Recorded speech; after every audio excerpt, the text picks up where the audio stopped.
My name is Victor, and welcome back to another ALINT-PRO tutorial.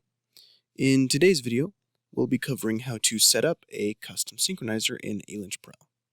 Now, not every design is going to utilize a well-known or standardized synchronizer circuit, and that's why the ability to add in a custom one is a useful feature. So what we'll do is we'll go ahead and use the CDC Synchronizers demo workspace here. So if I close that, that'll be under the Flow Manager, and it'll be under the Open CDC Example tab.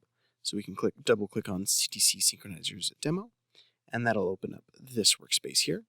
And we'll be concerned with this top project, which is labeled Custom Sync.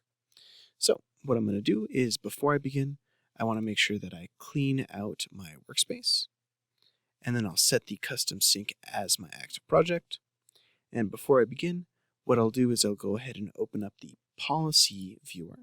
So over here, I can go over to my policies, and I want to make sure that all of my ALDEC CDC policies are enabled. So you can always deselect all of your policies and then just enable the ALDEC_CDC policies, and then hit Control-S to save those settings.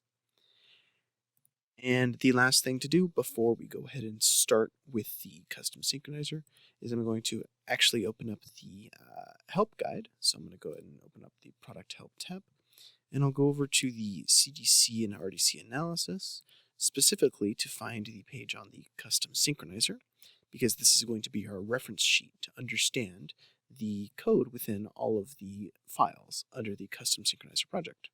So let's go ahead and take a look at those. I'll go ahead and open them up. So here we have 4 different files. The first 2 files are going to be where the actual synchronizer or custom synchronizer is implemented, as well as its constraints. I'll do the test.edc and the test.sv file first, because those are going to be much simpler. Essentially, the test file is simply a wrapper file that instantiates the 2 different custom synchronizers that we'll be going over in this video. So the first is going to be a toggle-based pulse synchronizer, and the other will be a handshake pulsed synchronizer. So the test.edc file here is just going to cover the standard constraints that you would see in any of the other synchronizers that we might have gone over in one of the previous videos. In particular, we simply declare the names of our clocks as well as their periods. We declare them as being asynchronous to one another, and then we add any input and output delays for our input and output signals with respect to the clock domain that they belong to. Now, where the actual implementation for a custom synchronizer comes into play is going to be over in the sync2clock file and the sync2clock.adc file. So here I have 2 example codes, again, one for a toggle-based pulse synchronizer and one for a handshake-based pulse synchronizer. You could, if you wanted to, comment all of this out and simply leave it blank. As long as you treat this as a library cell, the tool ALINT-PRO is going to recognize this as a synchronizer, and it will assume that it works properly, even if the actual synchronizer design is an incorrect or not working design. So the 2 pulse synchronizers here are very similar in nature. Their goal is simply to transmit a pulse from one clock domain to another, but you'll notice that their technique is very different. And the pulse synchronizer is one of the reasons why the custom synchronizer, the ability to make a custom synchronizer, exists in ALINT-PRO, because it's a little bit difficult to find a netlist matching approach to things like a pulse synchronizer, where the designs can vary quite a bit and still do the same functionality. As such, we can go ahead and look through them very quickly, and the way I'll do that is I'll go ahead and run through my CDC analysis. And while that's going on, we're going to take a look at the constraints file. So over here in the constraints file, you'll notice that I have 2 set cell commands, and what this is going to do is it's going to set our particular given cell. In this case, we're choosing the cell to be the toggle pulse sync and the handshake pulse sync modules, and we're going to set them as library synchronizers. So again, that ALINT-PRO recognizes that these are synchronizers and that they will synchronize whatever signal passes through them. And the other lines here simply designate what the signals in the port list of the library cell do. So for example, the input data is going to be DIN, the output data is going to be DOUT, the write clock is clock TX, and the read clock is clock RX. So that applies for both of these. And then again, the last line is just saying this is the module which we are declaring as a library cell. And then down here, we also have an extra output for the handshake-based pulse synchronizer. And that's because you'll notice if we compare the two port lists, one of the main differences between these two implementations is that there is indeed a busy signal in the handshake pulse synchronizer. And so if we were to look at the user guide, we would be able to see the exact .adc configurations that we just looked at, which involve the setting cell to the function. And then the last line in the .adc file is going to be set output cell delay, and this is essentially doing the exact same thing as we did in the test.adc file for setting output delays, but it's setting it for the extra signal, the busy signal, to make sure that it's referenced to the correct pin, with the pin being the transmitting clock domain, because the busy signal, as we'll see in just a moment, actually is transferred back to the sending domain, whereas the data output gets output to the receiving domain. So now that we've run the CDC analysis and we've taken a look at some of the codes, we'll go ahead and open up the RTL view, and we can take a look at the two different synchronizers. So you'll notice that these are both in yellow, and that's because these are two library cells. Because they're library cells, we can't open them up. It's just like if you were trying to open up, say, an AND gate or a multiplexer in your RTL view. There is some underlying logic beneath these, but because they're library cells, we can't peer beneath them. However, what we can do is we can look at how these two blocks interact with the rest of our viewers. In particular, we can go ahead and take a look at the CDC Schematic viewer, and we'll see that we have two domains here. So the domain goes from crossing from domain 1 to domain 2, and you'll notice that there's two paths coming in, one for each of the different synchronizers. And you'll notice that here, because we've labeled them properly as library synchronizer cells in the sync2clock.adc file, these two have been recognized as custom synchronizers by ALINT-PRO.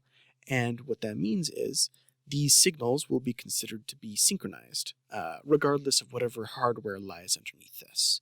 So whenever you use a custom synchronizer, you need to make sure that your synchronizer design actually does its job properly. So there needs to be more testing done on that before simply calling it a custom synchronizer and expecting it to work. This just tells the tool, hey, the signal will be synchronized by whatever hardware is underneath this box. Now, we can also go ahead and look at the CDC viewer to see the exact same information, just presented a slightly different way. So here we have crossings coming out of domain 1 going to domain 2. And you'll notice that the two signals we have are going to be the DIN signals, which are both synchronized by a custom synchronizer, one for the handshake and the other for the toggle. We can also look at some of the other views, but they don't contain much more information that is out of the ordinary. So the clocks and resets viewer just displays the clocks and which signals it connects to. And the reset, the RDC viewer here shows that there's only a non-resettable domain because in our design we actually didn't have any resets. So if we open these up, you'll notice we see just the library cells, the yellow library cells. However, if you wanted to simply take a look at the internals of those cells and see if perhaps there are some synchronizers recognized within your custom design, you could always exclude this file from the compilation. So what I can do is I can go ahead and rerun my CDC analysis with that file excluded. And you'll notice that the RTL view and the custom synchronizer view are going to change. In particular, this has been changed to a blue color because this is not a library cell anymore, but rather our own user-made cell that we can actually interact with and open up. So here we can see the schematic design for the handshake synchronizer. And so if we looked at the code, it would match up with exactly this design. Essentially, we have the transmitting domain register feeding into a 2D flip-flop synchronizer, which is then run through another flip-flop, and this is going to be inverted and then ANDed with this original signal. And we also take, besides the actual output of the data, we also generate a busy signal which feeds back into the original clock domain, the transmitting clock domain here. And this is generated using two signals, one that's the output of this register here, and the other which is the output of the original transmitting register. We could also take a look if we were a bit confused as to which signals belonged to which clock domains. We could always color those clock domains using the coloring button over here. And so we can take a look. All these orange lines belong to those in the transmitting clock domain, and the green lines are those which are related to the receiving clock domain. And we can take a look at the toggle synchronizer as well. It seems similar to the handshake synchronizer, just a little bit more simple in its implementation, less registers, less gates. So here we just have the transmitting register, as well as the 2D flip-flop synchronizer, followed by a third, which then is XORed to create our output signal. And you'll notice here there is no busy signal like in the handshake synchronizer, nor is there communication sent back to the receiving domain to do the handshaking process. So now we can go ahead and move on over to the CDC Schematic viewer. So over here, we can take a look at the clock domain crossings in a more visual form, and we can take a look at the crossings to each of the domains. So here in this first one, we have a crossing going from the TX signal called in meta to ND flip-flop. And so what this signal is this is the the handshake signal coming back from the receiving domain over to the transmitting domain. And if we were to look at the crossings from domain 2, or rather from domain 1 to domain 2, we can look at the incoming paths, and that's going to be these two synchronizers, the ND flip-flop synchronizers, that send data from the data input to the data output. And so these are going to be our three synchronized signals, the two data signals, and then the one handshake signal that comes back. And so if we were taking a look at the CDC viewer, we could see all of those crossings, and then we could list them off. So here we have the crossing from domain 1 to domain 2, and that's going to be synchronized by the ND flip-flop. And then we also have the crossings from domain 1 to domain 2, which are going to be the synchronized by ND flip-flop as well, and those are going to be these two over here on the left. Whereas this one from domain to domain 1 from domain 2 is going to be this over on the right. That's the handshake signal. Again, the clocks and resets viewer, as well as the RDC viewer and the violation viewer, all don't have much extra information than they normally would. The big ones are going to be the CDC viewers and the RTL viewer. So that'll be it for today's video. Thanks for watching.